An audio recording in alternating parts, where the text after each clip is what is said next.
તો ગુજરાતમાં લોકશાહીનું પર્વ શરૂ થઈ ગયું છે। આપને જણાવી દઈએ અને આપને જાણીને નવાઈ લાગશે કે આજથી શતાયુ વૃદ્ધો એટલે કે 100 વર્ષથી ઉપરના વયોવૃદ્ધ મતદારો માટે પોસ્ટલ બેલેટથી મતદાન શરૂ કરાયું છે। બારડોલી લોકસભા બેઠક પર વયોવૃદ્ધ મતદારો માટે પોસ્ટલ બેલેટથી મતદાન શરૂ થયું છે।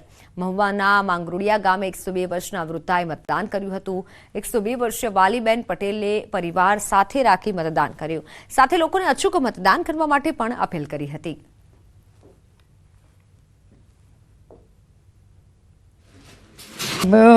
મેં ખોને 2 વર્ષની છે। મેં સારી રીતે મતદાન આપ્યું, સુખી રહેવું। વાલીબેન બા મારા મધર છે અને એ 102 વર્ષની ઉંમરે મતદાન કર્યું છે। તો બધા જ આ ગવર્મેન્ટે આપણને સુવિધા આપી છે ક્લબ પ્લાનિંગ માટે અને ઉંમરવાળા માટે, તો બધાએ મતદાન। વૃદ્ધાએ પોસ્ટલ બેલેટથી મતદાન કર્યું છે। બારડોલીમાં શતાયુ વૃદ્ધો માટે મતદાન શરૂ થયું છે। 102 વર્ષના આ બા છે અને જેઓએ મતદાન કર્યું છે। 102 વર્ષના વૃદ્ધાએ મતદાન કર્યું છે અને લોકોને પણ એક પ્રેરણા આપી છે।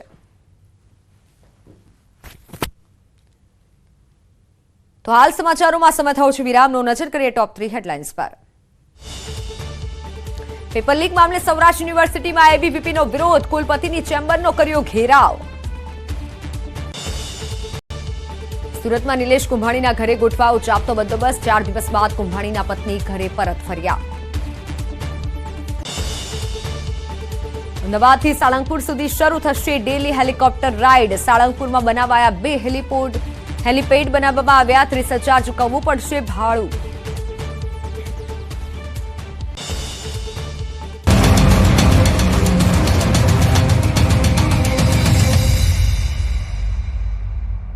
ખાસ મુદ્દાઓ કયા રહેશે ચૂંટણી માટે કે હવે આગામી ચૂંટણી હું નહીં લડું, ફરી પાછું ચૂંટણી લડવાનું મન કઈ રીતે બનાવ્યું, કઈ રીતે તમે એને પહોંચી વળશો? Charuset, 25 years of igniting success.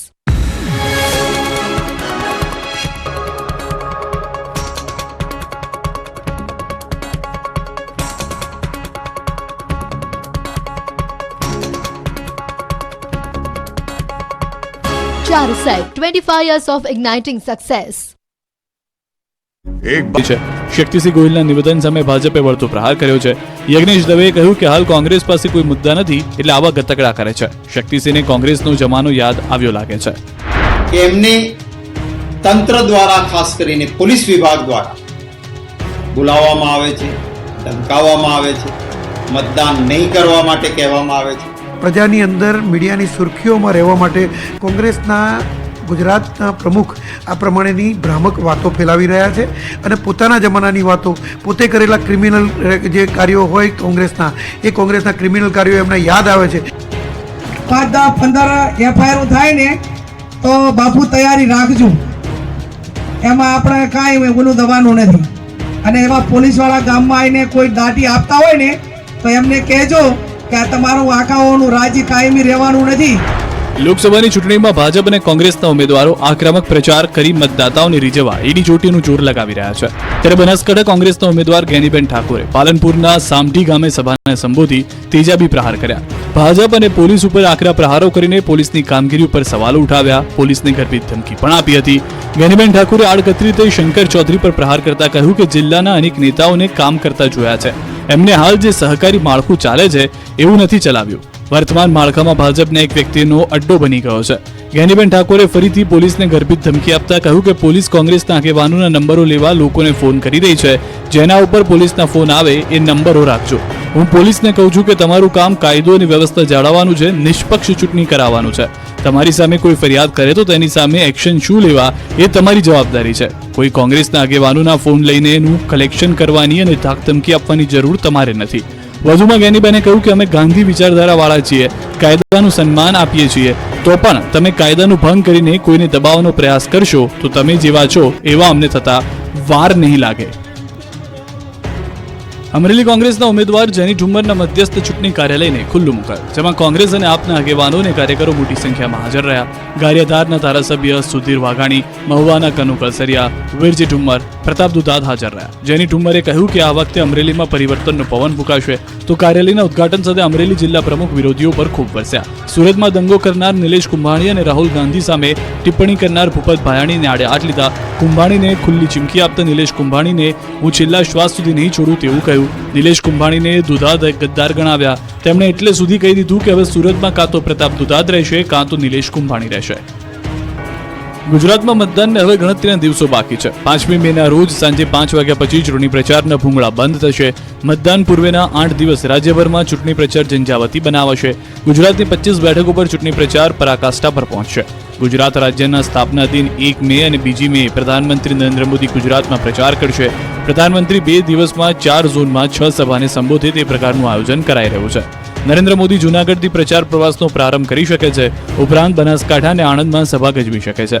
તો બીજા દિવસે સુરેન્દ્રનગર, બનાસકાંઠા અને ભરૂચમાં સભાને સંબોધી શકે છે. સાથે પ્રધાનમંત્રી વડોદરામાં રોડ શો કરી શકે છે. પ્રધાનમંત્રી દક્ષિણ ગુજરાતની બેઠકો સિવાય કચ્છ, સૌરાષ્ટ્ર, ઉત્તર ગુજરાત અને મધ્ય ગુજરાતને આવરી લેશે, જેમાં દરેક સભામાં 3 થી 4 લોકસભા બેઠક આવરી લેશે.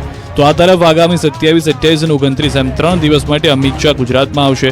27મીએ દાહોદ અને પંચમહાલ સંયુક્ત સભા યોજશે, જે બારડોલી ખાતે યોજાશે. સાથે જ સૌરાષ્ટ્ર, ઉત્તર ગુજરાત અને મધ્ય ગુજરાતમાં પણ અમિત શાહની સભાનું આયોજન કરાઈ રહ્યું છે.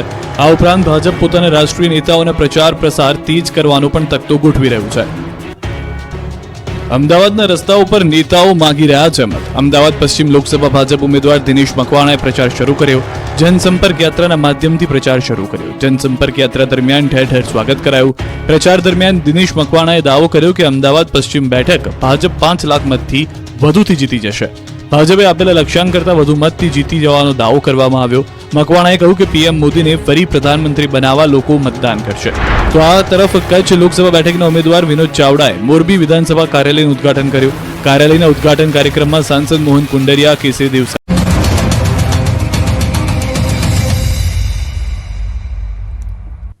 Welcome back. વાત સુરતની. સુરતમાં યુવક પર જીવલેણ હુમલો થયો. ભૂપેન્દ્ર અલકરી પર છરીથી હુમલો થયો. ઝઘડાની અદાવતમાં હુમલો થવાનું સામે આવ્યું છે. ઝઘડાની બાબતમાં છરીથી હુમલો કર્યો, જ્યારે યુવક હાલ સારવાર હેઠળ છે. સુરતની આ ઘટના. ભૂપેન્દ્ર અલકરી પર છરીથી હુમલો કરવામાં આવ્યો.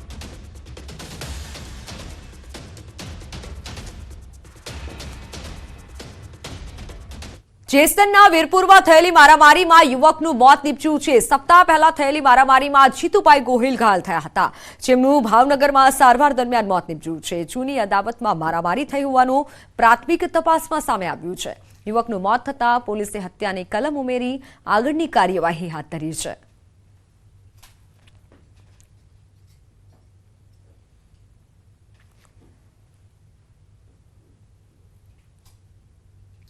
વાત રાજકોટની. રાજકોટમાં સૌરાષ્ટ્ર યુનિવર્સિટીમાં પેપર લીક મામલે યુનિવર્સિટી ખાતે એબીવીપીનો વિરોધ. પેપર લીક મુદ્દે કાર્યવાહી ના થતા વિરોધ થયો. પેપર લીકની તપાસ માટે કમિટી કુલપતિની ચેમ્બરનો ઘેરાવ કર્યો અને જે કમિટી બનાવવામાં આવી છે ત્યારે એ ચેમ્બરનો ઘેરાવ કરવામાં આવ્યો. વીસી ચેમ્બરની બહાર એબીવીપીના કાર્યકરો દ્વારા નાટક કરવામાં આવ્યું. એબીવીપીના કાર્યકરોએ નાટક કર્યું હતું. બીસીએસ સેમેસ્ટર 4નું પેપર લીક થયું હતું ને તેના જ મામલે એબીવીપી દ્વારા હાલ અત્યારે વિરોધ નોંધાવવામાં આવી રહ્યો છે. એબીવીપીના કાર્યકર્તાઓ દ્વારા વીસી ચેમ્બરનો ઘેરાવ કરવામાં આવ્યો છે. તો સાથોસાથ ઉગ્ર સૂત્રોચ્ચાર પણ કરવામાં આવી રહ્યા છે એબીવીપીના કાર્યકર્તાઓ તેમજ હોદ્દેદારો આપણી સાથે છે. શું કહેશો, કયા પ્રકારનો વિરોધ અને શા માટે વિરોધ? 19/4/2024 ના રોજ જે બીસીએસ સેમ2નું સેમ4નું પેપર લીક થયું હતું, જેને લઈને 20 તારીખના રોજ અખિલ ભારતીય વિદ્યાર્થી પરિષદ દ્વારા આવેદનપત્ર આપવામાં આવ્યું હતું અને યુનિવર્સિટી પ્રશાસન દ્વારા અખિલ ભારતીય વિદ્યાર્થી પરિષદને મૌખિક બાંહેધરી આપવામાં આવી હતી કે 5 દિવસની અંદર આના વિરુદ્ધ નિર્ણય લેવામાં આવે છે. જાણે યુનિવર્સિટી પ્રશાસન પેપર લીક કૌભાંડિયાઓ સામે નતમસ્તક હોય અને વિદ્યાર્થીઓ હિતમાં નિર્ણય ના લઈ શકતા હોય તેવું લાગી રહ્યું છે. આજે 5 દિવસનો સમય વીતી ગયો છે અને હજી આના વિરુદ્ધ પોલીસ એફઆઈઆર પર દાખલ થઈ નથી. તેને લઈને અખિલ ભારતીય વિદ્યાર્થી પરિષદ આજે ફરીથી જવાબ માંગવા માટે આવ્યું છે અને જ્યાં સુધી જવાબ નહીં મળે ત્યાં સુધી ઉગ્ર આંદોલન ચાલુ રહેશે.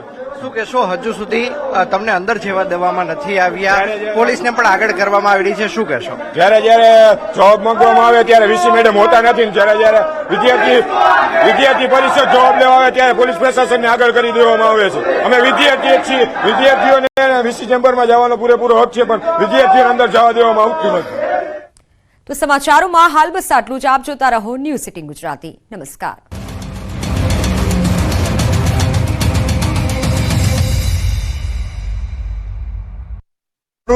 શાંતિ અમૃત્ય સહિતના ભાજપ આગેવાનો ઉપસ્થિત રહ્યા. વિનોદ ચાવડાએ 10 વર્ષના સંસ્મરણો વાગોળી જંગી લીડથી જીત મેળવવાનો આશાવાદ વ્યક્ત કર્યો. ઉમેદવારોની સાથે મુખ્યમંત્રીએ પણ ચૂંટણીને લઈને પ્રચંડ પ્રચાર શરૂ કર્યો. અમદાવાદના નિકોલમાં સભાનું આયોજન કરાયું. સભામાં સીએમ ઉપરાંત સાંસદ દેવસિંહ ચૌહાણ પણ ઉપસ્થિત રહ્યા. મુખ્યમંત્રીએ સભાને સંબોધતા કહ્યું કે સૌથી પહેલી સીટ આપણે નરેન્દ્રભાઈને ત્યાં મોકલી દીધી છે. ચૂંટણી શરૂ થતા પહેલા જ ભાજપે ખાતું ખોલી એક સીટ દિલ્હી મોકલી છે. 400 પાર સીટ જીતીને પીએમ મોદીને ત્રીજી વખત વડાપ્રધાન બનાવવા ભૂપેન્દ્ર પટેલે હાંકલ કરી. આખા દેશની પહેલી જીત એક સીટ આપણે માન્ય નરેન્દ્રભાઈને ત્યાં મોકલી દીધી. દિલ્હી સૌથી પહેલી સીટ આપણે ગુજરાતમાં પહોંચી. આપ સૌ એના સહભાગી છો કે આજે ચૂંટણી શરૂ થતા પહેલા જ ભારતીય જનતા પાર્ટીએ ખાતું ખોલી અને એક સીટ દિલ્હી મોકલી છે. લોકસભાની ચૂંટણી અને વિધાનસભાની પેટા ચૂંટણીને જંગ જામ્યો છે. ત્યારે પ્રચાર દરમિયાન નેતાઓ અલગ અલગ અંદાજમાં જોવા મળી રહ્યા છે. ખાસ કરીને રાજકોટમાં કોંગ્રેસના ઉમેદવાર પરેશ ધાનાણી હંમેશા કંઈક નવું કરતા હોય છે. આ વખતે પરેશ ધાનાણી પહોંચી ગયા જસદણ. પરેશ ધાનાણીનો નખો પ્રચાર આકર્ષણનું કેન્દ્ર બન્યો. જસદણ પહોંચેલા ધાનાણીએ રત્ન કલાકારો સાથે વાતચીત કરી અને ત્યારબાદ હીરા બજારમાં હીરા ઘસવા બેસી ગયા. ધાનાણીના પ્રચારનો આગવો અંદાજ સોશિયલ મીડિયામાં વાયરલ થઈ રહ્યો છે. પરેશ ધાનાણી સોશિયલ મીડિયા પર અનોખી કવિતા અને તળપદી શૈલી માટે ખૂબ જ જાણીતા છે. કોંગ્રેસે તેમને રાજકોટ લોકસભા બેઠકના ઉમેદવાર જાહેર કર્યા છે. ત્યારે હીરા ઘસવા બેઠેલા પરેશ ધાનાણીનો વિડીયો વાયરલ થઈ રહ્યો છે. વડોદરામાં વોર્ડ નંબર 10ના ભાજપના 2 કાર્યકરોની દાદાગીરી સામે આવી છે. તેઓને દાદાગીરીનો વિડીયો સીસીટીવી કેમેરામાં કેદ થયો છે, જેમાં એક કાર્યકર દુકાન બંધ કરાવી દેવાની ધમકી આપે છે. આ બંને કાર્યકરોએ પાનના સંચાલક પાસે ખુરશી માંગી હતી. દુકાનદારે ખુરશી આપી હતી, તેમ છતાં બંને કાર્યકરો ઉશ્કેરાઈ ગયા હતા અને દુકાનદાર સાથે બોલાચાલી કરી હતી. આ બંને કાર્યકરોના નામ બ્રિજેશ કાપડિયા અને વિક્રમ હોવાનું બહાર આવ્યું છે. આ પૈકી વિક્રમ દુકાનદારને દુકાન બંધ કરાવી દેવાની ધમકી આપતો હોવાનું પણ વિડીયોમાં જોવા મળી રહ્યું છે. જોકે આ તમામ બાબતમાં વોર્ડ નંબર 10ના કોર્પોરેટર મુખ્ય પ્રેક્ષક બનીને ઉભા રહ્યા હતા. આ ઘટના બાદ પાલિકાએ આ દુકાનદારને 2000નો દંડ પણ ફટકાર્યો હોવાનું જાણવા મળી રહ્યું છે. ભાજપ કાર્યકર્તા સાથે બબાલ બાદ મહાનગરપાલિકાની દુકાન પાસેનું ગેરકાયદે દબાણ દેખાતા અનેક સવાલ ઉઠી રહ્યા છે. ક્ષત્રિય સમાજના ધર્મરથનું સુરેન્દ્રનગરના ધાંગધ્રામાં સ્વાગત કરાયું. ધામાથી નીકળેલો ધર્મરથ ધાંગધ્રા પહોંચ્યો, જ્યાં મોટી સંખ્યામાં ક્ષત્રિય સમાજના લોકોએ રથનું સ્વાગત કર્યું. ધર્મરથમાં કોંગ્રેસના જિલ્લાના પ્રમુખ અને કોંગ્રેસના આગેવાનો પણ જોડાયા. કોંગ્રેસના આગેવાનોએ ડોક્ટર બાબા સાહેબ આંબેડકરની પ્રતિમાને ફૂલહાર કર્યા. ક્ષત્રિય સમાજે શહેરના ક્લબ રોડ, રાજકમલ ચોક થઈને ગ્રીન ચોક સુધી રેલી યોજી. બાદમાં સભા પણ યોજાઈ, જ્યાં ક્ષત્રિય સમાજના આગેવાનોએ પરસોત્તમ રૂપાલા અને ભાજપ સામે નારાજગી વ્યક્ત કરી. આ ધર્મરથ 25 એપ્રિલ સુધી ગામડે ગામડે ફરશે. ગુજરાતમાં આશરે 5 કરોડ લોકો આગામી ચૂંટણીમાં કરી શકશે મતાધિકારનો ઉપયોગ. ઈપીઆઈસી કાર્ડ ન હોય તો ઈપીઆઈસીની પ્રિન્ટ પણ ઓળખના પુરાવા તરીકે માન્ય ગણાશે. મતદાનની ટકાવારી વધારવા માટે રાજ્યભરમાં પખવાડિક સઘન મતદાન જાગૃતિ કાર્યક્રમનું આયોજન